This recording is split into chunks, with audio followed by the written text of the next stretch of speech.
ये कहानी है सूरज नाम के एक लड़के का, जो अपने पिता का इकलौता बेटा था। वो अपने बूढ़े बाप का एकमात्र सहारा था।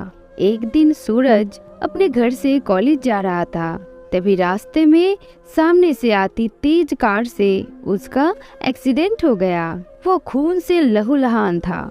उसे झट से हॉस्पिटल में एडमिट करवाया गया, लेकिन सूरज की हालत और खराब होता जा रहा था।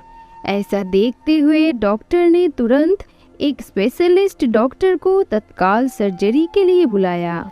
इधर डॉक्टर के इंतजार में लड़के का पिता बेचैन होकर हॉल में खड़ा रहा। फिर डॉक्टर आया। डॉक्टर को देखते ही पिता चिल्लाया, आपने आने में समय क्यों लिया? क्या आप नहीं जानते कि मेरे बेटे का जीवन खतरे में है? क्या आपके पास जिम्मेदारी का कोई मतलब ही नहीं है?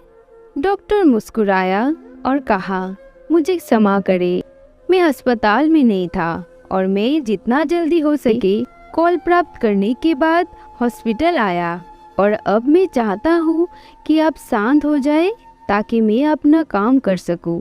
शांत हो जाए?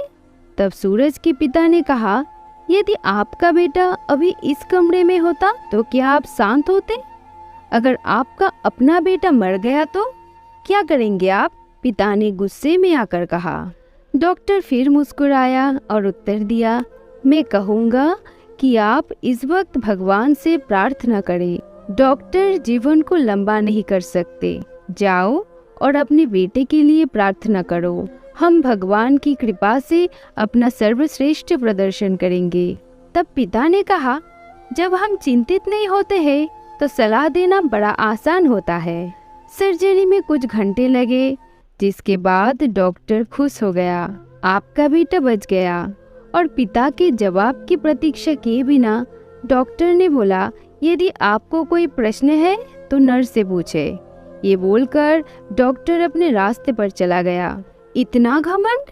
वो कुछ मिनट इंतजार नहीं कर सकता था ताकि मैं अपने बेटे की स्थिति के बारे में कुछ पूछ सकूं? डॉक्टर के जाने के बाद नर्स को देखते हुए पिता ने टिप्पणी की। आंखों में आंसू लेकर नर्स ने जवाब दिया, उनका बेटा कल सड़क दुर्घटना में मारा गया। वो शमशान में था जब हमने उसे आपके बेटे की सर्जरी के लिए बुलाया था, और वो अब आपके बेटे की जान बचाने के बाद अपने बेटे की बाकी कामकाज संपन्न करने के लिए चला गया। कभी किसी को जज मत करो, क्योंकि आप कभी नहीं जानते कि उनका जीवन में क्या चल रहा है और वो अंदर से कैसा महसूस कर रहा है। अभी वो डॉक्टर अपने बेटे के मरने के गम से उबरा भी नहीं था कि उसे कितना कुछ सुनना पड़ा। धन्य है वो डॉक्टर जो अपने बेटे के गम में भी उसने किसी और के बेटे को बचा लिया। दोस्तों, आज की कहानी यही समाप्त होती है। आप लोगों को ये कहानी कैसी लगी ये कमेंट में बताइए। अगर अच्छा लगे तो वीडियो को लाइक कीजिए और चैनल को सब्सक्राइब कीजिए। धन्यवाद।